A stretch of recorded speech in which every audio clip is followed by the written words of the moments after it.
Hello, I've decided to take a slightly different approach when it comes to recommending to beginners what art supplies they should pick up. And I decided this because I myself remember how much information is out there, and I'm sure that information's only grown and grown since I was a beginner, and how easy it is to become very overwhelmed and confused, and also led on massive goose chases over what materials to pick up. Rather than giving out just another list, I thought that instead I would rather offer a list of tools to help people figure out not just what would be more beneficial for them and what is even possible for them, but also to help people consider why artists recommend the things they do. Because again, there's so much confusion for beginners because so many artists recommend different things. And through these tools, I hope that you're able to see why those artists recommend the things they do and why those recommendations can be different artist to artist. So let's get into the first of 7 things, and this is location. Have you ever watched someone recommend a cheap art supply that is high quality but affordable? Then you go out and try and find it yourself, and it is incredibly expensive. This is down to the fact that brands change in price depending on the country that you live in and also the area that you live in within a country. The websites available country to country are different, and also the stores, location to location, even within a country, are different. And the brands available to you are going to be different from other artists. And this is something that might seem obvious when I say this, but it isn't necessarily obvious to everyone. And it can be a source of frustration and confusion to beginners, because when artists recommend certain supplies, they do so often out of what is available in their area within particular budgets. And those change. So when one person recommends Schminke Academy as an affordable student line, perhaps they live in Germany where it's very cheap. Shout out to Lana. So how can you actually address this in a practical sense? Well, when you go out and you binge all of those YouTube videos and you scroll through 300 pages of blog posts, you can write down all of the brands that people recommend within your budget, and then you can go off and check your local websites, your local art stores, and see what brands still fall within your budget.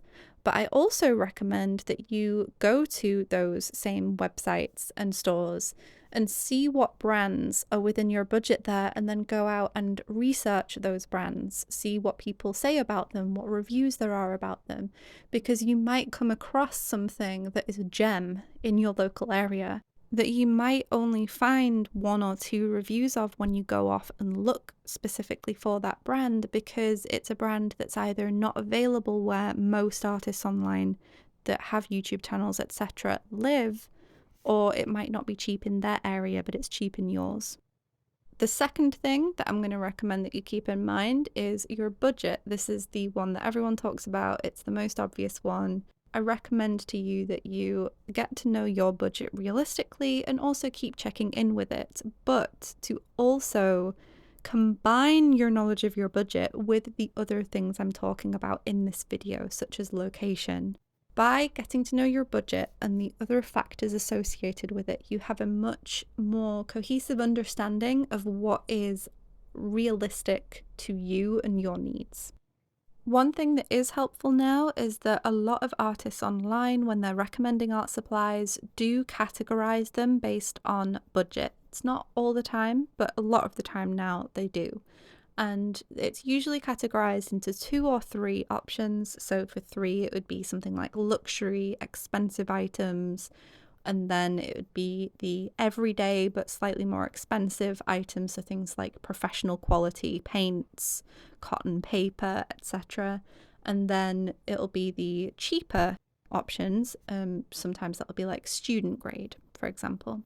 These categories are helpful, but by necessity, they are simplified. They are not going to be based on the needs of you as a person. And there is some level of self-awareness that is helpful to have, where if you know your personal circumstances, you can take the information that people put online and then you can translate it to your own personal circumstances. Because by necessity, people can't categorize art supplies down to the circumstances of every single member of humanity in a 10-minute YouTube video. The third thing to keep in mind is the level of frustration you're willing to experience. And this is because, generally speaking, art supplies are going to decrease in quality and also decrease in the qualities that they have the cheaper and cheaper you go. This isn't always the case, and I will mention some exceptions at the end of this section. But for some mediums, it is particularly true. So I'm going to give the example of watercolour, because watercolour is one of the mediums that I use the most. It's also an area that I remember my own beginning frustrations. When watercolourists recommend materials to beginners, they usually say the phrase, buy the best you can afford, and this is to do with the level of frustration that can happen the cheaper and cheaper you go, especially in watercolour, because in order to cut corners and make things cheaper, the composition, what the art supply is made out of, changes. So two of the biggest examples here in watercolour is the paper and the paint. So with paper, most, not all, but most professionals use 100% cotton paper. Cotton paper is expensive, and some of the cheaper watercolour papers start containing less and less cotton. You'll come across 50% cotton paper, 25% cotton paper, and 0% cotton paper, which is more and more cellulose, so eventually 100% cellulose paper. As the paper contains less and less cotton, the less characteristics of cotton the paper is going to contain, which means that when you follow along with a tutorial, you are going to have a harder time producing the same effects with the same ease if the artist in the tutorial or course is using 100% cotton paper and you're using 0% cotton paper. A similar thing can be said of using student grade paint instead of professional grade paint, because again, to cut costs, student grade paint typically contains more fillers, which can make the paint look cloudy or chalky and affect the transparency and luminosity of effects you're trying to make. It can also be to do with the pigment load being lower in student grade paint, making it harder for people starting out to get as saturated colours as they might see in tutorials. And these are only a few examples of where frustration can potentially arise when you're cutting back on the cost. But there's something important to be remembered in all of this. You can still paint. You can still paint with student grade paint. You can still paint with cellulose paper. You are just going to experience more frustration the cheaper you go.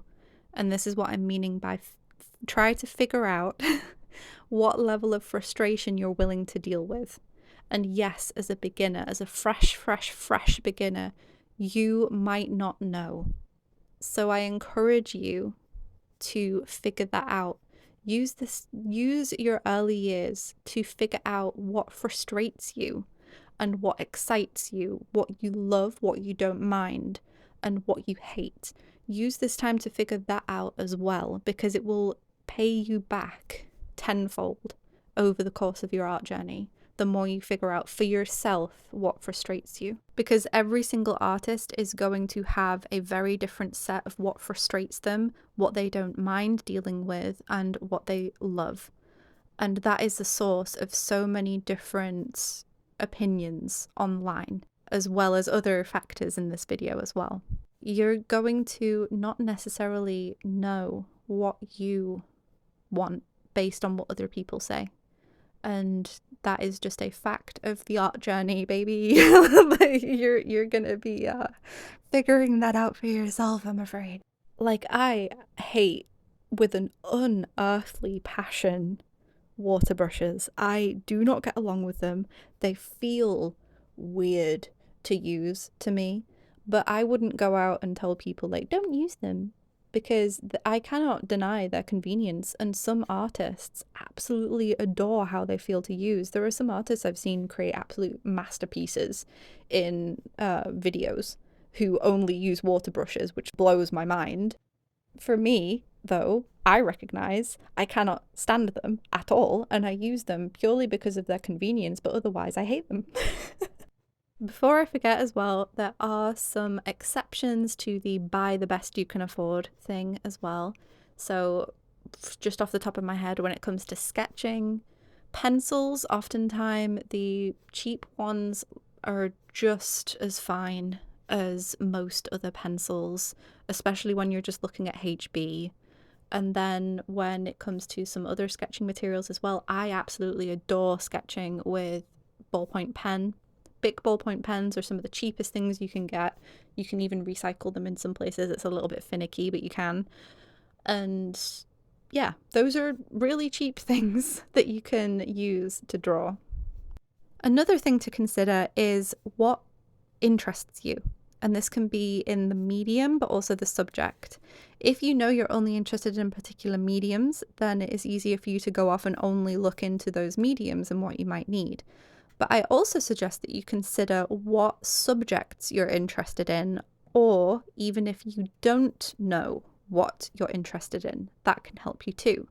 Because if you know, for example, that you want to do oil painting and you like portraiture, then you can potentially work with a lower budget by choosing the Zorn palette, for example, just something pulling up at the top of my head, picking a selection of materials that is in the medium you're interested in and the subject matter that you are interested in.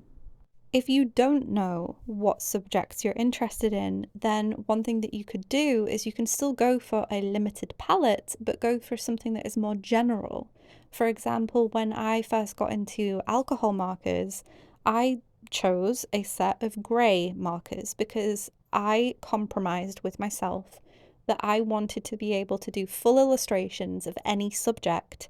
And the compromise was that they would have to be monotone because I was able to do anything with a small range of markers if those markers were all grey. There are so many different limited palettes, either for general use or for specific subjects out there, and I encourage you to go and look for them and try to figure out what looks good for your interests.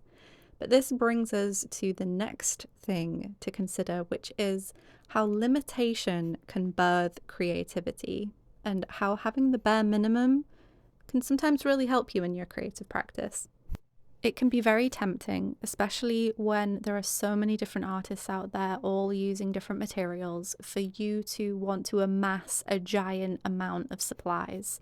And it can seem almost like something that you need to do before you even start. And this is actually very deceptive, and it can even delay things like delaying you starting because you feel like you don't have enough to start, but it can also make it feel overwhelming to continue. For example, with things like choice overwhelm. I recently found when I was starting to go outside and draw plein air that I was getting very overwhelmed by the amount of art supplies I had in my pencil case. And when I only started bringing out one supply, so like a pencil and an eraser or a ballpoint pen, I was actually drawing more because I removed the choice. I went with something that I knew I enjoyed using and only that one thing, and that meant that I would just pick everything up and go. I had no excuses. Having just enough based on the factors that we've discussed so far allows you to do so many things. It allows you to do the thing. It allows you to do the type of art that you're interested in doing. It allows you to learn those tools inside out and become really comfortable using them.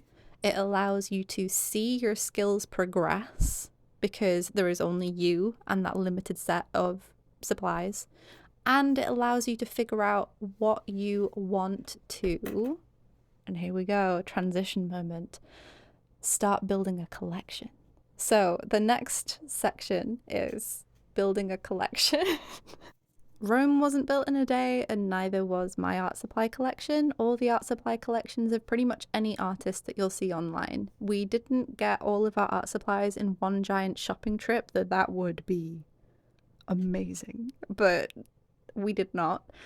Just because you start out with a small selection doesn't mean that that is all you will ever use, even within a month or within a year or within a decade.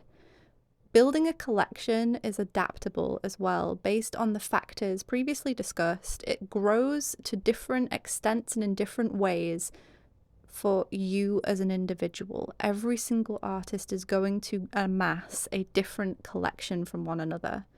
And this is where so much variety lies in us as artists, but where so much confusion can occur for beginners when they try to just copy paste another person's life over their own. Which brings us to the final thing to consider, which is it inspiration or is it shiny object syndrome? I encourage you to start learning about yourself. That is the entire reason why I'm giving you all of these things to think about. Because if you keep checking in with them as you and your life changes, and by learning to know yourself and what is available to you, it gives you the tools to start recognizing if something inspires you or if you're just experiencing shiny object syndrome.